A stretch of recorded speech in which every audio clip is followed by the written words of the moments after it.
मेरे किसी व्यूअर ने मुझसे पूछा कि जैसे कि बैंक की फिक्स डिपॉजिट में हम समय पूर्व यदि भुगतान मांगते हैं तो जो पैसे हमने जमा किए होते हैं उस पर दिए गए ब्याज में से कुछ बैंक पेनल्टी के रूप में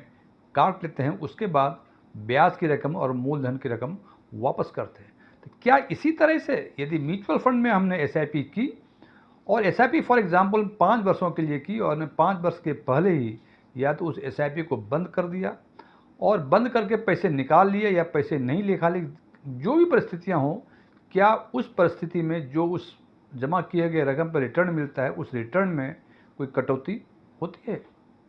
आज हम चर्चा करेंगे म्यूचुअल फंड के इन्हीं बिंदुओं पर। इसके साथ साथ कुछ और पॉइंट्स की बातें करेंगे, जैसे जो रकम मुझे मिलेगी क्या उस पर कोई हमें टैक्स देना पड़ेगा और क्या उस पर कोई एग्जिट लोड भी लगता है, और तीसरी बात है जो सबसे इम्पॉर्टेंट है कि हमें वो पैसे कितने दिनों के बाद मिल जाएंगे। एस्ट्रॉन टैक्स के नए वीडियो में आपका एक बार फिर से स्वागत है। यदि इस वीडियो से आपके नॉलेज में कोई वैल्यू एडिशन होता है, इसको लाइक करें, शेयर करें, कमेंट करें, जो अच्छी चीज़ें हों वो भी बताएं, जो चीज़ें ठीक नहीं लगी हों उसके बारे में बताएं, सो दैट कि हम ये पता कर सकें, हम ये जान सकें जो चीज़ें मैं अपने व्यूअर्स को कम्युनिकेट करना चाह रहा हूँ वो मैं कम्युनिकेट कर पा रहा हूँ या नहीं कर पा रहा हूँ। और यदि आप इस चैनल पे पहली बार विजिट कर रहे हैं तो हमारे चैनल को सब्सक्राइब करें और सब्सक्राइब करने के बगल में जो बेल आइकॉन है उसको भी पुश करें ताकि हमारे सभी नए वीडियो की नोटिफिकेशन आपको लगातार मिलती रहे। मेरा नाम डीएम झा है। सबसे पहला सवाल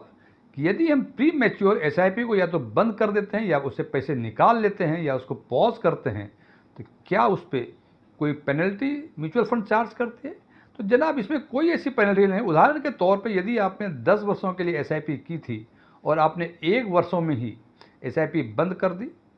और बंद करने के बाद हो सकता है सारे पैसे निकाल लिए या पैसे उसी में छोड़ दिए, किसी भी परिस्थिति में आपको उसमें कोई फाइन नहीं लगता है। इसमें एक सुविधाएं और हैं जो आम तौर पे इन्वेस्टर को समझ में नहीं आती है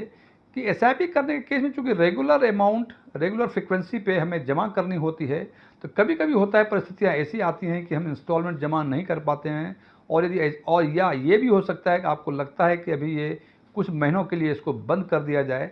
तो उस एसआईपी को कैंसिल ना करके उसको पॉज कर दें, जो सामान्य तौर पे 3 महीने के लिए होता है। इसका मतलब कि 3 महीने आपके इंस्टॉलमेंट आपके बैंक अकाउंट से नहीं कटेंगे और चौथे महीने से फिर इंस्टॉलमेंट कटने शुरू हो जाएंगे। लेकिन आपको रेस्पेक्टिव म्यूचुअल फंड की वेबसाइट पे जाके देखना पड़ेगा कि वो पॉज की फैसिलिटी 3 महीने है, 4 महीने या 2 महीने क्या है, सबकी अलग अलग सुविधाएं पीरियड होता है, तो ये जाके आपको देखना पड़ेगा। इसका मतलब कि यदि आपने किसी भी समय के लिए किसी भी अंतराल के लिए एसआईपी कराई है, कभी भी आप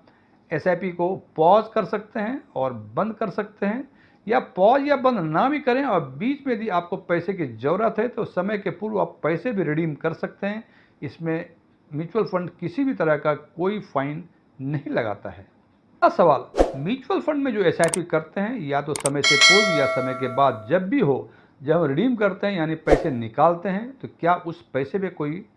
टैक्स देना पड़ता है? जनाब इस पर टैक्स देना पड़ता है और इस तरह की आमदनी म्यूचुअल फंड के एसआईपी में जो आमदनी होती है उस आमदनी को कैपिटल गेन कहते हैं और इस पर लगने वाले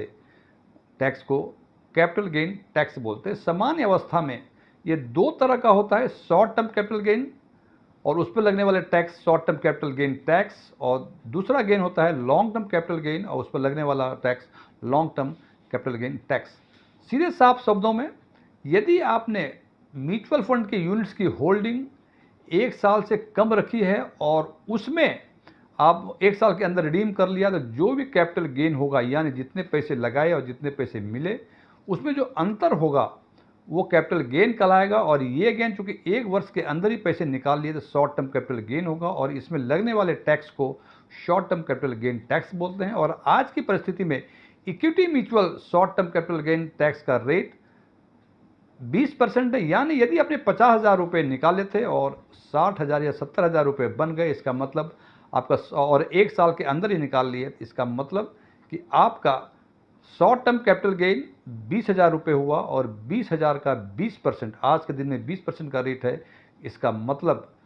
4,000 रुपये आपको short term capital gain tax के रूप में देने पड़ेंगे। लेकिन यही होल्डिंग पीरियड यानी आपने 1 वर्ष के बाद पैसे निकाले तो उसमें जितने पैसे निकाले उसमें भी देखना पड़ेगा कि कैपिटल गेन कितना हुआ। लेकिन चूंकि इसमें होल्डिंग पीरियड 1 वर्ष से अधिक का है, इसलिए इसमें मिलने वाला गेन जो होगा वो लॉन्ग टर्म कैपिटल गेन होगा और इस पर लगने वाला tax long term capital gain tax होगा। और आज के प्रोविजंस के हिसाब से यदि लॉन्ग टर्म कैपिटल गेन होता है तो उस जितना भी गेन होता है उसमें से